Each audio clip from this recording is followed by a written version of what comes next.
NFL at 32 is more impressive than wrestling at 39. Whoa, NFL at 22, and Mentai, you're trying to be gracious. The wrestlers can't do, the NFL guys can't do what some of the wrestlers can. Any 7th round pick tonight can go off the top rope. They can do that stuff. And by the way, half the roster, Seth, is like in the late 30s, early 40s. NFL at 42 is like Ric Flair in his bleeping 60s. We're talking about a real sport, not predetermined, big time hits, 22 people. You're a little nervous because it's night 1 of the draft, and you know that next year you'll be night 1 only at WrestleMania, and there's a symmetry there for you. Do you need to take a walk? Yeah, you know what? You're right. I don't really appreciate it. So don't appreciate it. I don't have to do this. I don't have to be here. I don't have to be on your show. You don't want to be here? No, I do want to be here, but not when I'm treated like this. I don't have to do this. Like, I don't have to. You know what? You want to steal every segment. You want to steal all the show. That's your thing. Why don't you steal one? I'm waiting for you to steal. I'm leaving I bet when you right steal now, one. and you can have the segment so you don't have to look at me. If you're going to go, you don't have to compete with me anymore, if that's how you do that. All right, but you can do the rest of the show on your own. Take the towel, take your phone. Don't disrespect the towel. You can just... Seth. He's actually walking off. I know Uncle Casey makes fun of orchestrated combat. I know we make fun of oiled up dudes pretending to spank each other. But most of my criticisms with the WWE, it's not directed towards the performers. I'm criticizing the viewers. I'm making fun of dudes like this guy. Grown men who walk around with fake belts pretending that they're real champions. Grown men who scream into cameras on social media because their mythical hero lost to Obi-Wan Kenobi. Professional wrestling always has and always will be programming that is designed for children. If you're over the age of, 13, if Mother Nature has given you bass in your voice, it's time to grow up and stop watching cartoons.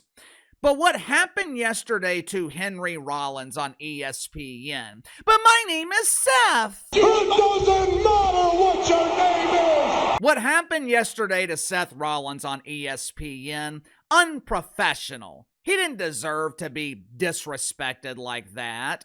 Even though I grew out of wrestling once I had the ability to grow facial hair, doesn't mean that I don't respect the performers. Doesn't mean you invite someone on your show and tell them that their business is fake.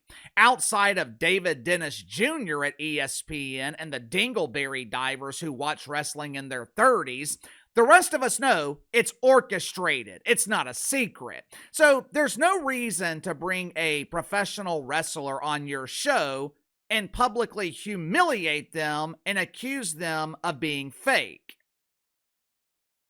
Of course, that is assuming that the altercation between Seth Rollins and Kyle Brandt yesterday was real.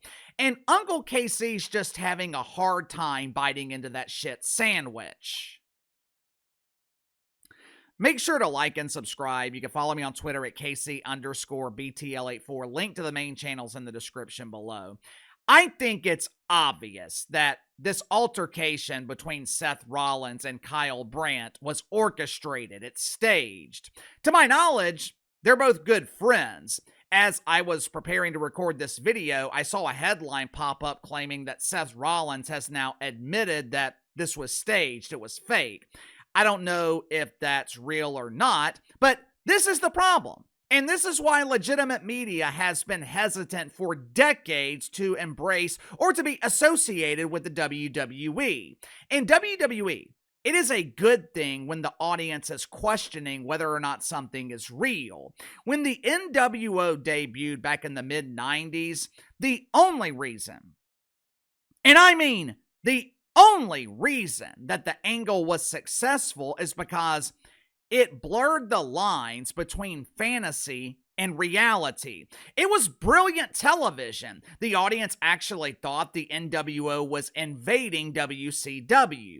The best wrestling angles blurred the lines between fantasy and reality. It's incredibly difficult to pull that off, and it's impossible to make it happen today. Which is why the WWE is nowhere near as interesting as it used to be. But when you're a legitimate network, when you're responsible for covering real sports, It's critical that your audience perceives you with credibility. Over the last few years, ESPN has struggled with credibility because they were embracing the woke wiener. Now, to their credit, ESPN has been working diligently, recently anyway, to eradicate the woke fungus. They have fired most of their woke stars, but now they are running fake WWE angles on their network and presenting it as being legitimate. But KC, this didn't happen on ESPN. It happened on NFL Network.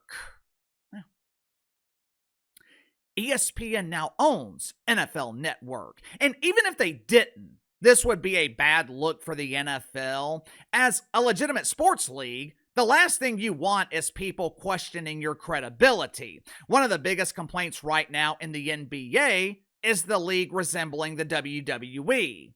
Fans are questioning whether or not the NBA is real. If this was orchestrated, and anytime someone from WWE is involved in something, safe to assume it's scripted. But if this was orchestrated, it's not a great look for ESPN, because now you have to question anything controversial that happens on the network. Is it real? Is it fake? In an era where audiences are desperate for authenticity, ESPN is aligning themselves with an organization that is proud to be inauthentic. Sound off in the comments below. I'll see you guys later on the main channel.